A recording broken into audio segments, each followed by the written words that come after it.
পরবর্তী বাংলাদেশটা আমাদেরকে করতে হবে, আমাদেরকে করতে হবে।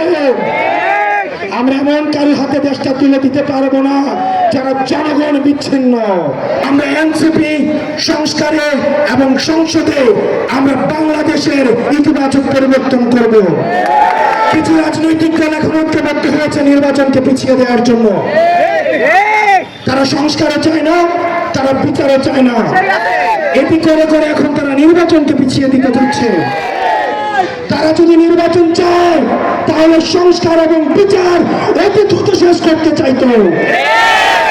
সেজন্য আমাদের দ্রুততম সময়ের মধ্যে এই অন্তর্বর্তীকালীন সরকার আপনারা আর বিল পাস করবেন না, আপনারা হাইকোর্ট দেখাবেন না।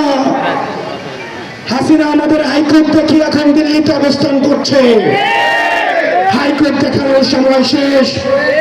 আপনারা বিচার নিশ্চিত করেন এবং গণতান্ত্রিক উত্তরণের জন্য, যথাযথ নির্বাচনী পরিবেশের জন্য আপনারা আমাদের প্রতিষ্ঠানগুলিকে সংস্কার করুন, নির্বাচন ব্যবস্থাকে সংস্কার করুন। ইতিমধ্যে আমাদের আহ্বায়ক বলে দিয়েছে আমরা পুরাতন খেলায় অংশগ্রহণ করতে আসি নাই।